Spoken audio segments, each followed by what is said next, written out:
स्वामी सांगतात, दुनियेत हजारो नाती जोडा, पण एक नातं असं जोडा की जेव्हा ते 1000 नाती तुमच्या विरोधात जातील तेव्हा ते एकच नातं तुमच्यासोबत असेल. श्री स्वामी समर्थ. श्री गुरुदेव दत्त.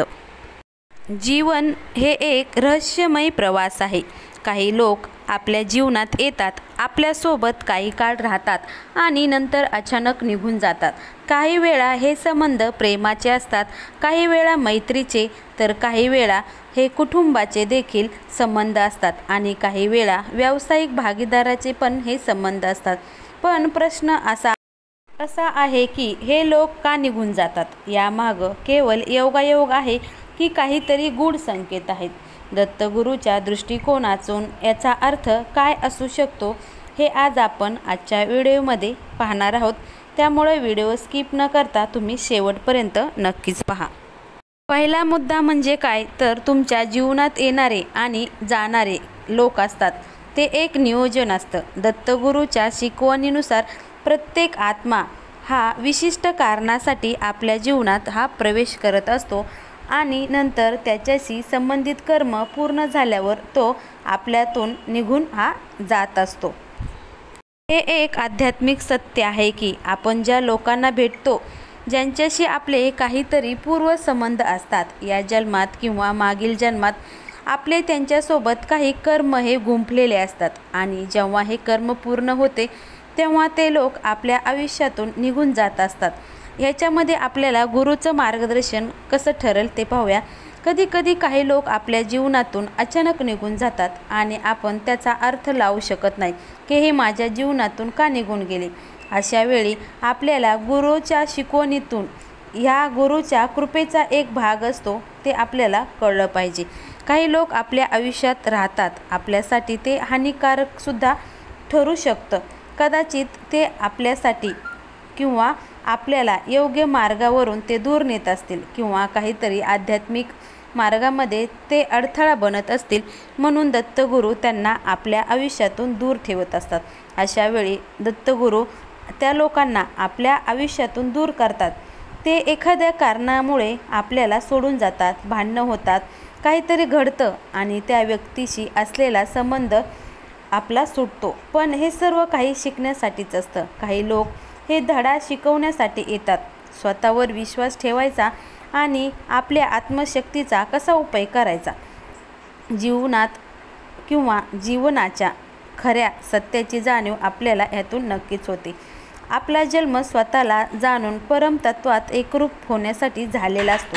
जेव्हा आपण एकटे पडतो तेव्हा आपल्याला याची जाणीव होऊ शकते. जर लोकांनी आपल्याला दुखवलं तर ते आपल्या जीवनात का आले होते याचा विचार केला पाहिजे. तुमच्या आयुष्यातील लोक का निघून जातात तर काय करायला हवं? तुमच्या आयुष्यातील लोक निघून गेले तर तुम्ही काय करायला हवं? जर तुम्ही सतत अनुभवत असाल की तुमच्या आयुष्यातील लोक अचानक निघून जात असेल तर त्यांचा अर्थ तुमची ऊर्जा बदलत आहे हे तुम्ही लक्षात ठेवला पाहिजे. म्हणजे काय तर दत्तगुरूच्या मार्गावर चालणाऱ्या लोकांची आध्यात्मिक ऊर्जा हे वाढत असते आणि काही नकारात्मक ऊर्जा असलेले लोक ते ऊर्जेशी जुळवून घेऊ शकत नाहीत. त्यामुळे जर काही लोक तुम्हाला सोडून जात असतील तर त्यात वाईट वाटण्यासारखं काहीही नाही.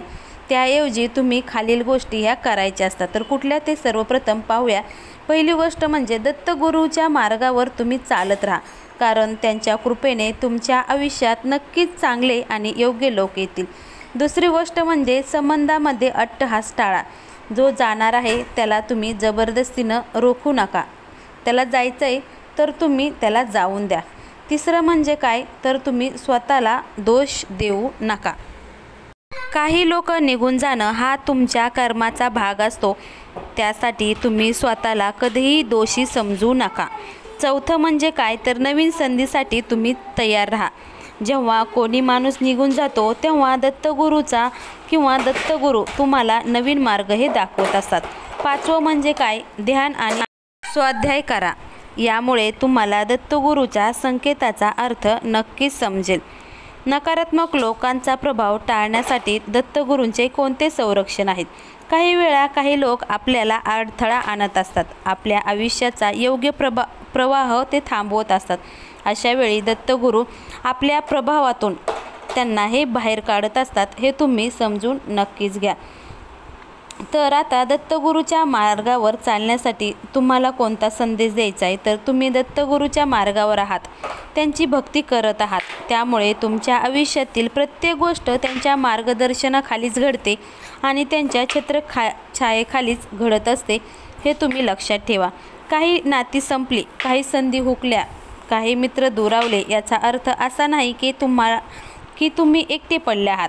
तर याचा अर्थ असा आहे की दत्तगुरू तुमच्यासाठी काहीतरी नवीन आणि अधिक योग्य तयार करत आहेत, हे तुम्ही लक्षात घेतलं पाहिजे. आणि दत्तभक्त कधीही एकटे नसतात, त्यांच्यासोबत त्यांचे दत्तगुरू कायम असतात, हे तुम्ही नक्कीच लक्षात ठेवा. तुम्ही सुद्धा दत्तगुरूचे भक्त असाल तर कोणताही किंवा कोणाचंही अचानक काहीतरी निघून जाणं हा एक नेहमीचाच वाईट अनुभव असतो. कधीकधी हे दत्तगुरूंच्या कृपेचं मोठं लक्षण असू शकतं. त्यामुळं कुणीतरी गेलंय याची चिंता तुम्ही करत बसू नका. त्याऐवजी तुमच्या आयुष्यात येणाऱ्या नवीन बदलासाठी तयार राहा. दत्तगुरू तुमच्यासाठी काहीतरी अद्भुत नक्कीच घडण्याचा प्रयत्न करत असतात. त्यामुळं जे कोणी सोडून चाललंय किंवा तुम्हाला जे कोणी सोडून गेलंय त्यांचं दुःख करण्यापेक्षा तुम्हाला दत्तगुरूंनी एक नवी संधी किंवा काहीतरी तुमच्या आयुष्यात दत्तगुरू आणणार आहेत, ही गोष्ट तुम्ही लक्षात ठेवा. आणि नक्कीच तुमच्यासाठी ती गोष्ट चांगली असणार आहे, हे सुद्धा तुम्ही लक्षात ठेवा. कारण हे दत्तगुरूचे नियोजन असतं. तुमच्या आयुष्यात कोण यावं कोण येऊ नये हे सुद्धा दत्त महाराज हे ठरवत असतात.